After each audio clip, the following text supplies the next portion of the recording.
श्री शिवाय नमस्तुभ्यम। हर हर महादेव। दोस्तों आज की इस वीडियो में हम सुनेंगे गुरु प्रदोष व्रत की कथा।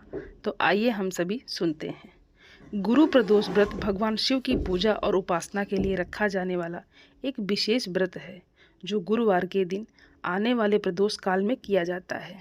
प्रदोष का व्रत हर महीने की त्रयोदशी तिथि को रखा जाता है, लेकिन ये व्रत गुरुवार को पड़ता है अगर तो इसे गुरु प्रदोष व्रत कहा जाता है। इस दिन भगवान शिव के साथ साथ बृहस्पति ग्रह की भी विशेष पूजा की जाती है। गुरु प्रदोष व्रत के दिन कथा का पाठ करने और सुनने का विशेष महत्व है। मान्यता के अनुसार गुरु प्रदोष व्रत के दिन कथा का पाठ करने से घर में सुख समृद्धि और खुशहाली का वास होता है।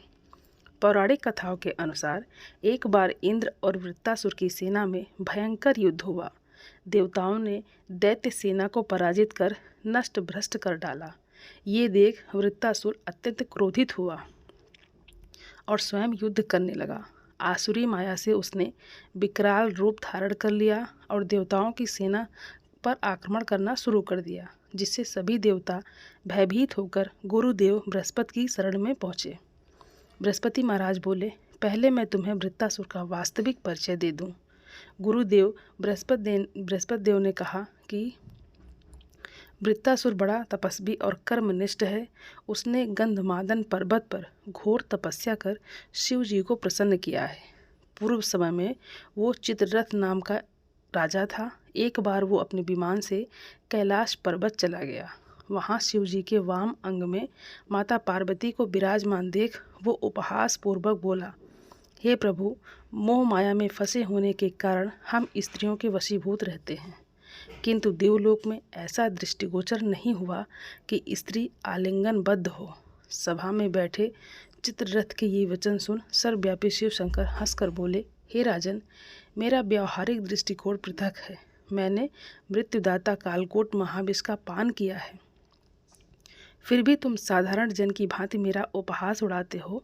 माता पार्वती क्रोधित हो उठी और चित्ररथ से कहा कि अरे दुष्ट, तूने सर्वव्यापी महेश्वर के साथ ही मेरा भी उपहास उड़ाया है, इसलिए मैं तुझे वो दंड दूंगी कि फिर तू ऐसे संतों के उपहास का दुस्साहस नहीं करेगा।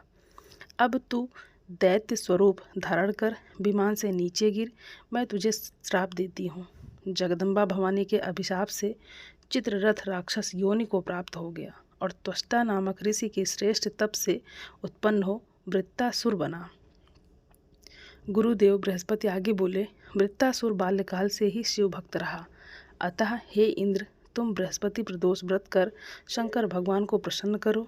देवराज ने गुरुदेव की आज्ञा का पालन कर बृहस्पति प्रदोष का व्रत किया। गुरु प्रदोष व्रत के प्रताप से इंद्र ने शीघ्र ही वृत्तासुर पर विजय प्राप्त कर ली, जिसके बाद देवलोक में शांति छा गई। आइए अब सुनते हैं प्रदोष व्रत की दूसरी कथा। प्राचीन काल में एक गरीब पुजारी हुआ करता था। उस पुजारी के वृद्ध होने के बाद उसकी विधवा पत्नी अपने भरण पोषण के लिए पुत्र को साथ लेकर भीख मांगती हुई शाम तक घर वापस आती थी। एक दिन उसकी मुलाकात विदर्भ देश के राजकुमार से हुई, जो कि अपने पिता की मृत्यु के बाद दर दर भटकने लगा था। उसकी ये हालत पुजारी की पत्नी से देखी नहीं गई।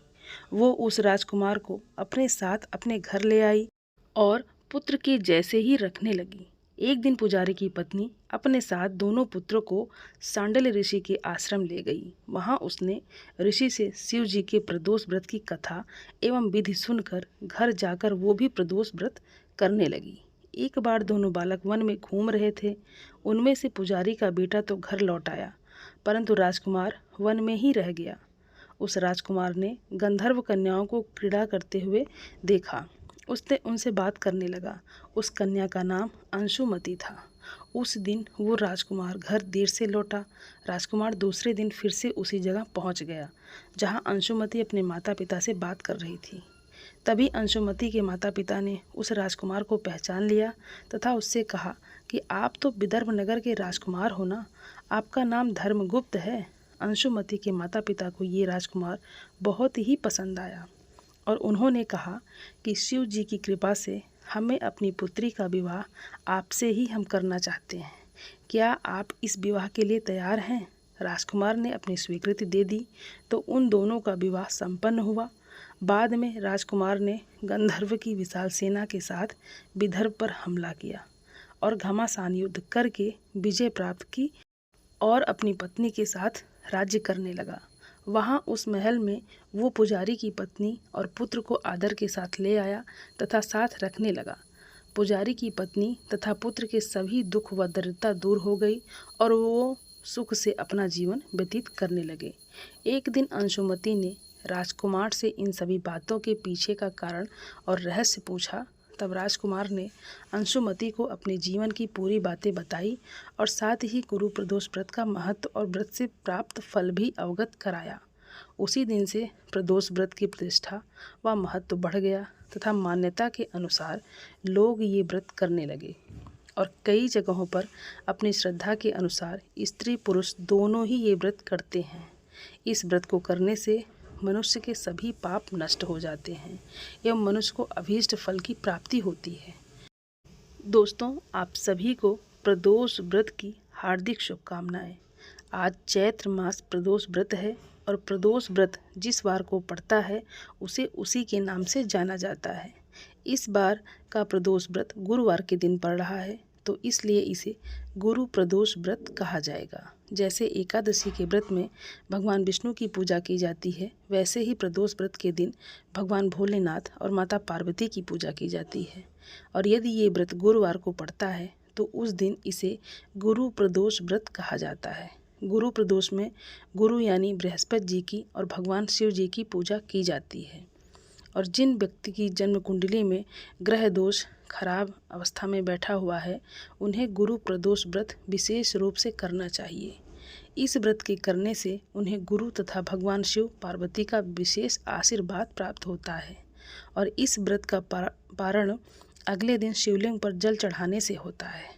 भगवान बृहस्पति देव के लिए पीले रंग का विशेष महत्व है। उनकी पूजा के लिए पीले रंग की मिठाई, पीले रंग के वस्त्र, पीले रंग के फूल और फलों का उपयोग किया जाता है। पीला रंग आस्था, आशा और खुशी को भी दर्शाता है। इस व्रत को करने वाले व्यक्ति स्वयं ही पीले कपड़े पहनते हैं तथा उस दिन पीले रंग का विशेष उपयोग भी करते हैं। प्रदोष व्रत के दिन पीपल के पेड़ पर घी का दीपक जलाएं। पीपल के पेड़ को कुछ पीली मिठाई, कुछ पीले फूल, कपड़े, केसर या केवड़ा इत्यादि आदि अर्पित करें। घर की सभी समस्याओं से छुटकारा पाने के लिए 27 बार इस मंत्र का जाप भी करें। मंत्र है ओम कृष्णाय वासुदेवाय हरये परमात्मने प्रणतक्लेशनाशाय गोविंदाय नमो नमः। इस प्रकार मंत्रों का अधिक से अधिक जाप करें। गुरु प्रदोष व्रत में ओम नमः शिवाय तथा गुरु बीज का मंत्र भी ज़रूर करना चाहिए। संभव हो सके तो इन मंत्रों में अपनी क्षमता के अनुसार हवन में आहुति भी डालनी चाहिए। दोस्तों, तो ये थी आज की गुरु प्रदोष व्रत की कथा। और आप सभी सनातनी भाई बहनों से मेरा विनम्र निवेदन है, मेरे चैनल को सब्सक्राइब ज़रूर कर लें और वीडियो को लाइक और अपने फैमिली फ्रेंड के साथ शेयर ज़रूर करें। आप सभी को हर हर महादेव, श्री शिवाय नमस्तुभ्यम। धन्यवाद दोस्तों।